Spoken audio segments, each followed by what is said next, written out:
Drug resistance क्या होता है, इसकी क्या इम्पोर्टेंस है, इस चैप्टर में क्या कवर करने वाले हैं।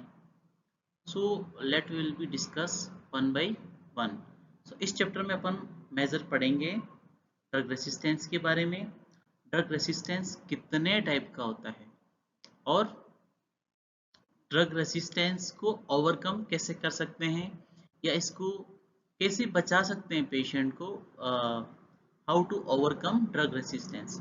So first of all, we know about the drug resistance and after that combination of drug resistance.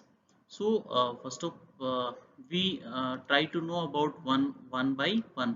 So drug resistance, these are the two terms. First of all drug and next one is the resistance. So what is the drug resistance? So drug क्या होता है?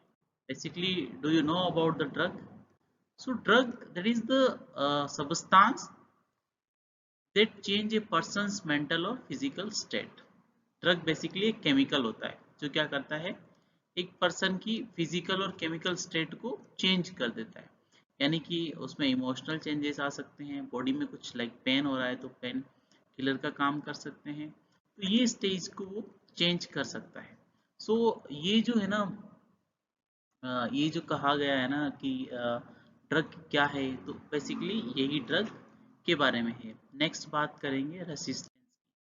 सो resistance क्या होता है, वही resistance को अगर हिंदी में देखा जाए तो resistance obstacle, opposition, antagonism, agonist antagonist वो बाद में पढ़ेंगे। सो ये जो होता है ना, प्रतिरोध, विरोधी या बाधा, ठीक है ना, ये इसका सिंपल मीन होता है। सो अगर अपन कंबाइनेशन में बात करें या if we try to know about the drug resistance, so in simply like drug resistance एक ऐसी अवस्था होती है जिसमें कि जो दवा या जो ड्रग दी जाती है ना पेशेंट को, उसका तरीका ही चेंज हो जाता है, like he is behaving different kind of this.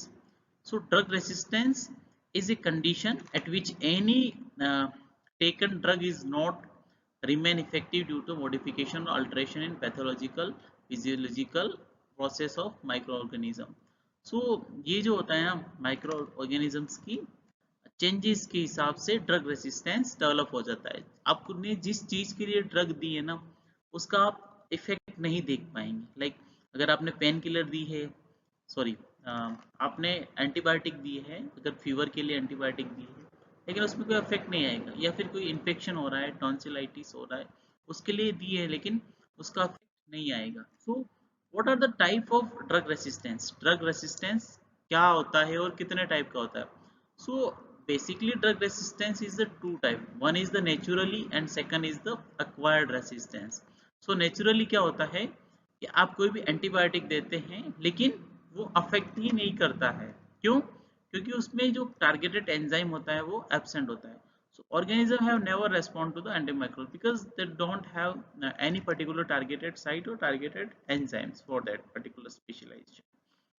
So like if we know about the example, then the gram negative bacilli are sensitive to penicillin G. जो पेनिसिलिन ग्राम नेगेटिव बैक्टीरिया होते हैं वो कभी भी इस पे पेनिसिलिन जो आपका एमोक्सिसिलिन क्लेविनोड आता है ना, वो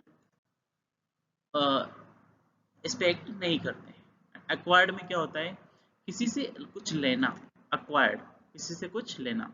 So acquired में क्या होता है, microbes which are previously sensitive to the antimicrobial agent become resistant to it. Like ये इनके कुछ डीएनए में कुछ चेंजेस आ जाता है जिससे कि ये दिक्कत आना स्टार्ट हो जाता है।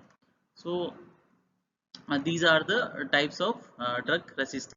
And one more, that is a very important thing, that is how to prevent drug resistance. Drug resistance से आप कैसे बच सकते हैं। सब लोगों को यही लगता है ना, मेरा बच्चा सेफ रहेगा, मैंने तो खा लिया है दवा, खा ली, अब मेरे बच्चे को नहीं खिलाऊंगा। सो आपको क्या होगा, antibiotic should be use when necessary, जब आवश्यक हो तब एंटीबायोटिक लेना चाहिए। अप्रोप्रिएट एंटीबायोटिक का आपका सिलेक्शन होना चाहिए, करेक्ट डोज एंड ड्यूरेशन होना चाहिए। भाई 3 दिन मैक्सिमम, 3 से 5 दिन तक ही एंटीबायोटिक खानी चाहिए, लेकिन आप अगर 10 दिन तक एंटीबायोटिक ले रहे हैं ना, तो आपको रेसिस्टेंट होने के चांसेस बढ़ जाते हैं। And try to use combination drug, combination वाली ड्रग यूज करो। क्यों? क्योंकि लाइक आपने सुना होगा ना, टीबी में 5 ड्रग एक साथ में दी जाती है। आजकल WHO ने नई गाइडलाइन बनाई है, नई ड्रग बनाई है, तो उसमें AKT3, AKT3 और AKT5 जो कॉम्बिनेशन है ना, तो वो वाला यूज में लेते हैं। क्यों? क्योंकि उससे असिस्टेंस होने के चांसेस कम होते हैं। So try to use combination in the drugs. So please be continue with us, and this is the chapter regarding the drug resistance and how it to overcome. So thank you so much.